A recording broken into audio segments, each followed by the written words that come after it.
It's July 4th, 1879. Just a year from now, this cornfield on James Ash's farm will begin its transformation into a town. But to better understand, we need to go back in time. Sullivan County was organized in 1845. By 1880, the county population was over 16,000. This growth was partially explained by the coming of the railroad. In 1870, voters of Sullivan County passed a $200,000 bond issue to build a railroad east to west across the county. The Omaha, Quincy, and Kansas City Railroad, known as the OK Line, brought growth and change to the rural landscape. Green City was surveyed on April 30, 1880, and later that year, railroad passenger and freight service began after local farmers raised money to build a depot. The town, which was named for Amos Green, the first president of the Quincy, Omaha, and Kansas City Railroad, was incorporated on February 10, 1882, with 39 residents. Establishments included hardware stores, furniture and undertaking business, millinery, jewelry, saddle and harness shops, as well as general merchandise and produce houses.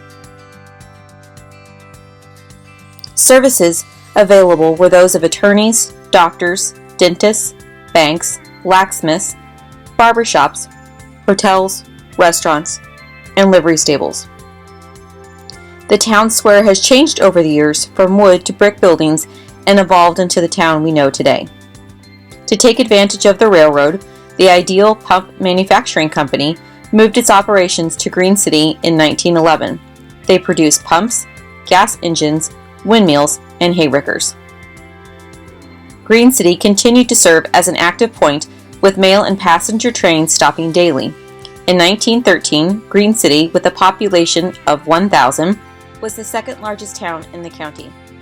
Since Green City owned a power plant, which was powered by a windmill, some residents and businesses were able to enjoy a luxury that few others outside of large cities were able to enjoy at the time. During World War I, the depot was the hub of activity as families bid farewell to their sons, leaving to join the war effort. It would also become the town's main source of information from the front lines via telegraphs and the arrival of the morning and evening newspapers from larger nearby towns. 1918 saw not only the return of loved ones from the front lines, but also the flu epidemic, where many families claimed bodies at the depot. By the time of the Great Depression, the OK Line, primarily a farm-to-market route, was struggling with the rise of the automobile. 1939 marked the end of operation from Green City to Kansas City.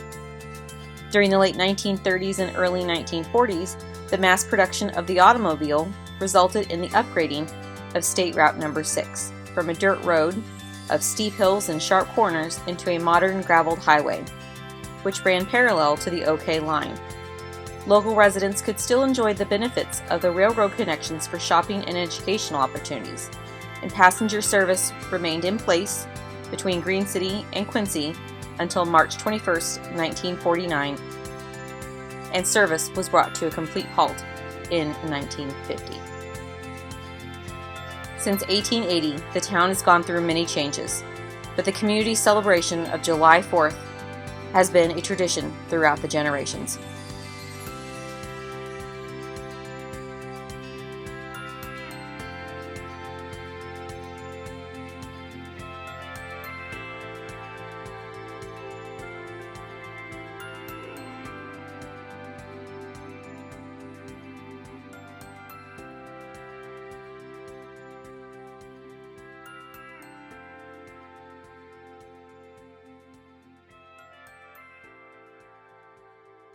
Wishing you a happy 4th of July from the Green City Area Museum and the Green City Depot.